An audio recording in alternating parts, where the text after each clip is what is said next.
खुलुमबाय बिटिआर गभर्नमेन्टआ फैगौ 20 अक्ट'आव बोसोरनै जानो थांगासिनो दङ आरो बे बोसोरनै जानायनि बे समाव आङो भारतनि प्राइम मिनिस्टार अनारेबल नरेन्द्र मोदी बिथां भारतनि हम मिनिस्टार अनारेबल अमित शाह बिथांमोनखौ साबायखर बावो बिथांमोननि दैदेननायावनो नाजानायावनो बड'लेण्ड ओनसोलाव जों गोजोन थासारि लाबोनायाव जाफुंसार जादों आरो बेजों लोगोसे आसामनि chief minister doctor Himanta Biswa Sarma बिथांनोबो आं साबायखर बावो बिथाङाबो बे जोंनि गोरोबथायाव गोबां खामानि मावदोंमोन आरो बे हिसाबैनो गोरोबथाखौ खालामनानै दिनै बड'लेण्ड ओनसोलाव मोनसे मोजां थासारि दानायाव बिथाङा जथेस्थ' जोंखौ मदद खालामदों बिनि थाखाय आं बिथांनिसिम साबायखर बावो आङो बिथांजों लोगोसे जोंनि माखासे दैदेनगिरि बिथांमोनखौ आं साबायखर बावो एनडिबिनि बारग' एनडिबिनि दैदेनगिरि बिथांमोनखौ आं साबायखर बावो मावथिफोरखौ आं साबायखर बावो बिथांमोना दिनै मेन स्ट्रिमाव फैनाय लोगो लोगोनो बड'लेण्ड हालामाव गोजोन फैदों मोजां थासारि फैदों दा बे थासारियाव जों हारि जौगानायनि खामानिखौ जोबोद गोख्रोङै मावलांनो हागोन बिनि थाखाय आं बिथांमोननिसिम साबायखर बावो आरो 2 बोसोर फोरबो फालिनायनि सिगाङावनो जिखिनि मुंख्लं जालांबाय साफ्रोमबो मुंख्लंनिसिम आङो गोसो गोरबोनि साबायखर बावहरो आरो लोगोसे दुलाराय बर' फरायसा आफादाबो बे गोरोबथायाव मैखोमै बोदोंमोन एबा गोरोबथाखौ जानांगौनि हाबा मावबोदोंमोन आं दुलाराय बर' फरायसा आफादनि दैदेनगिरि बिथांमोनखौबो साबायखर बावो जोंनि आथिखालनि मन्त्रि इउजि ब्रह्म बिथां आथिखालनि एमपि रोंगोरा नार्जारी बिथांमोनखौबो साबायखर बावो लोगोसे आसामनि स्पिकार बिश्वजित दैमारी बिथांखौबो साबायखर बावो जे बिथाङाबो जोंनि बे गोजोन थासारि लाबोनायाव गोबां खामानि मावदोंमोन आरो बेजों लोगोसे बड'लेण्ड ओनसोलनि गासैबो रायजो राजानिसिम आं साबायखर बावो दिनै बड'लेण्डआव गोजोन थासारि दानायाव बयबो बिहोमा होदों बयबो हाबा मावदों बेनि थाखायनो बड'लेण्डआव गोजोन थासारिया फैनो हादों आं बिनि थाखाय बयनिसिमबो गोसो गोरबोनिफ्राय साबायखर बावो बड'लेण्ड सरकारा दिनै जोङो बड'लेण्ड ओनसोलनि रायजो राजाफोरनि जौगानाय रैखाथि गोजोन थासारि आरो जिखिनि जेंनाफोर दङ बे गासैबो जेंनाखौ बोस्रांनायनि थाखाय हाबा मावगासिनो दङ बिसेस भाबे बड'लेण्ड गोरोबथानि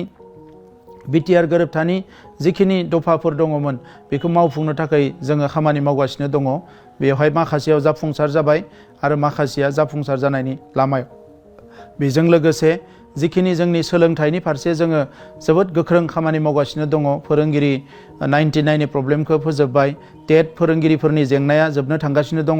आरोबाव गोदानै जोङो टेट खुंनो थांगासिनो दङ बेजों लोगोसे स्कुल प्रभिन्सियेलाइजेसननि थाखाय गोबां नारसिनगासिनो दङ आरो नुनो मोनदों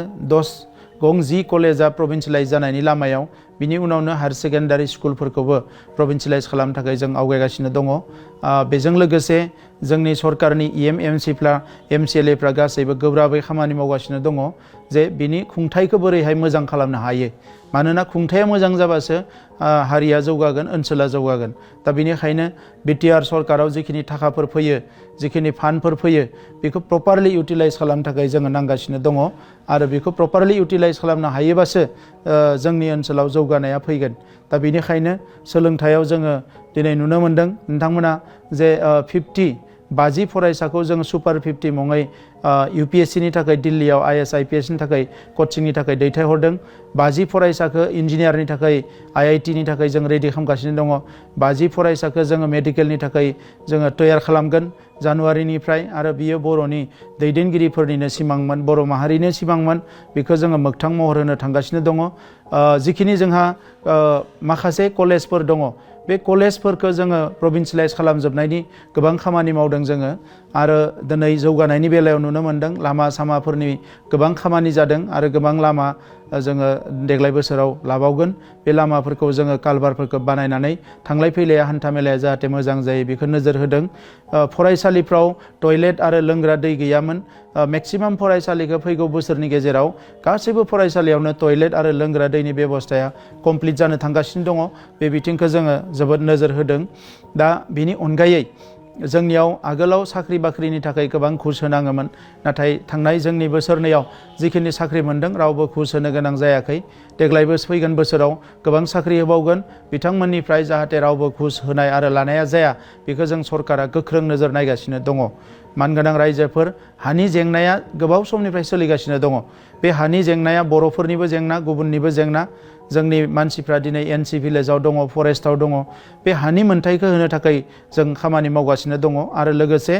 जायफ्रा हा गैजायै न'खरफोर दङ बिसोरनोबो एफा एफा हा जोङो मोनहोनानै जाहाथे गोजोरै संसार जानो हायो बिनि बेबस्थाखौ जों खालामगासिनो दङ जायफोर लाइमोनफोर साख्रि बाख्रि गैयै बिथांमोननि थाखाय डिफेन्सनि थाखाय जोङो माखासे ट्रेनिं सेन्टार स्टाफ सिलेक्शननि थाखाय जोङो ट्रेनिं माखासे कचिं सेन्टार आरो बिभिन्न डिपार्टमेन्टआव साख्रि मावनो थाखाय जोङो माखासे ट्रेनिं सेन्टारफोरखौ खालामगासिनो दङ बेजों लोगोसे जिखिनि स्किल ट्रेनिं बेखौ होनो थाखाय जोंनि ITI जोंनि हायर सेकेन्डारि स्कुलफोरखौबो जोङो मोनानि समाव अपेन खालामनो नागिरदों जेराव बिसोरो मेसिभ ट्रेनिं लानो हागोन जोंनि रांखान्थिया आबादाव सोनारो जों आबादखौ जोबोद गोसो होदों दाउ अमा फिसिनायखौ गोसो होदों जोंनि रांखान्थिया हेन्डलुमाव सोनारो गोबां आइजोफ्रा दानाय लुनायाव एक्सपार्ट ओंखायनो जों हेन्डलुम मिशन बानायदों सेरिकालचार मिशन बानायदों बेबायदि गोबां मिशन बानायदों जाहाथे जोंनि रांखान्थि जौगानाया जोबोद गोख्रोङै मोजाङै जानो हायो स्पर्ट्सआव जोंनि मानसिफ्रा जोबोद जौगानाय नंखायनो गंनै स्पर्ट्स एकाडेमि आरो गंसे इन्टारनेशनेल स्टेन्डार्डनि स्टेडियाम क'क्राझाराव लुनो थांगासिनो दङ आरो जायफ्रा दिनै गेलेग्रा बिथांमोनखौ मदद होनो थाखाय बड'लेण्ड गभर्नमेन्टनिफ्रायनो जोङो मोनसे स्पर्ट्स पलिसि दानो थाखाय लाहार फाहार खालामगासिनो दङ थांनाय समाव ISPL गेलेनायाव ISPL गेलेमु जानाय समाव गेलेबाय थानाय समाव नोंथांमोना गासैबो बिथिंनिफ्राय मदद होनायनि थाखाय आं रोजा रोजा साबायखर बावदों बड'लेण्ड गभर्नमेन्टआ बड'लेण्डनि आइ आफा रायजो राजानि थाखाय BTR गभर्नमेन्टआ आरो बिनि थाखाय नोंथांमोना जे जोंखौ फोथायनाय आरो अननाय होदों बिनि थाखाय आं साबायखर बावदों आरो फैबाय थानाय समावबो जोङो गोख्रोङै ओनसोल जौगानायनि थाखाय माहारि जौगानायनि थाखाय हाबा मावनो आखायाव लादों बे हाबाफारिखौ मावफुंनायाव नोंथांमोननिफ्राय मदद मोनगोन होननानै आं मिजिंथिबाय